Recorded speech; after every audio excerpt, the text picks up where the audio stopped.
कभी सोचा है नासा से लेकर दुनिया की लाखों रिसर्च क्यों बार बार भारत की प्राचीन ज्ञान पर नजर डालती हैं? क्या वास्तव में हमारे ग्रंथों में छुपा है वो ज्ञान जो आज सुपर कंप्यूटर और रॉकेट समझने की कोशिश कर रहे हैं? आज हम सच, झूठ और मिथ की पूरी परत खोलेंगे, बिना ड्रामा, सिर्फ तथ्य। इंटरनेट पर सालों से एक क्लेम वायरल होता है कि नासा वैदिक मैथ्स या वैदिक एल्गोरिदम को स्पेस नेविगेशन के लिए इस्तेमाल करता है। क्या ये सच है?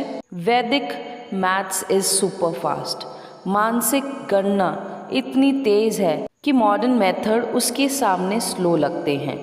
स्पीड 10 गुना फास्टर कैलकुलेशन टेक्निक। नासा के कई साइंटिस्ट इंडियन ओरिजिन हैं। वे पर्सनल यूज़ में वैदिक मैथ के शॉर्टकट्स का इस्तेमाल करते हैं। बट क्या नासा ऑफिशियली वैदिक एल्गोरिदम यूज़ करता है? नहीं। नासा ने कभी ऑफिशियल स्टेटमेंट नहीं दिया कि वो वैदिक सिस्टम को नेविगेशन या रॉकेट कैलकुलेशन के लिए अप्लाई कर रहा है।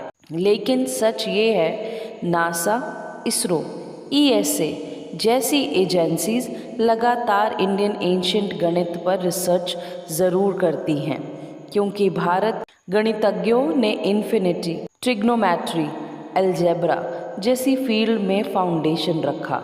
आर्यभट्टा ने अर्थ रोटेशन साबित किया।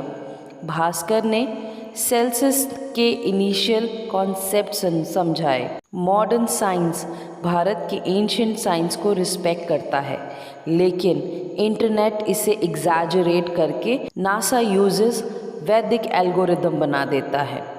भारतीय ज्ञान इतना महान है कि उसे बढ़ा चढ़ाकर दिखाने की ज़रूरत ही नहीं। राम सेतु और फ्लोटिंग स्टोन का टॉपिक हमेशा वायरल रहता है। लोग कहते हैं कि ये पत्थर राम नाम की वजह से तैरते हैं, लेकिन सच विज्ञान क्या कहता है? कुछ वॉल्केनिक स्टोन, जिन्हें प्यूमिक स्टोन कहा जाता है, वो फ्लोट करते हैं, जिनकी डेंसिटी पानी से कम होती है, इसलिए वे तैर सकते हैं। लेकिन अयोध्या में जो स्टोन दिखाए जाते हैं, उनमें प्यूमिक जैसे स्ट्रक्चर बहुत कम पाए गए हैं। दो पॉसिबिलिटी एक्सप्लेन की गई हैं, लो डेंसिटी और पोरस स्टोन। कुछ रेयर स्टोन्स नेचुरली हॉलो होते हैं, कम वजन, तैरने लगते हैं। एयर ट्रैप्ड और रिजिन कोस्टिंग। कभी कभी एरिस्टन्स धार्मिक पर्पस के लिए स्टोन्स पर कोटिंग कर देते हैं, जिससे कुछ समय के लिए वो तैरते हैं। लेकिन राम नाम लिखने से स्टोन तैरता है, साइंटिफिक बेसिस नहीं। राम सेतु का कल्चरल, आर्किटेक्चरल और जियोलॉजिकल महत्व बहुत बड़ा है। इसे एग्जैजरेशन की ज़रूरत नहीं, इसकी रियल हिस्ट्री ऑलरेडी इनक्रेडिबल है। फेथ अपना काम करता है, विज्ञान अपना। दोनों एक दूसरे के एनिमी नहीं हैं।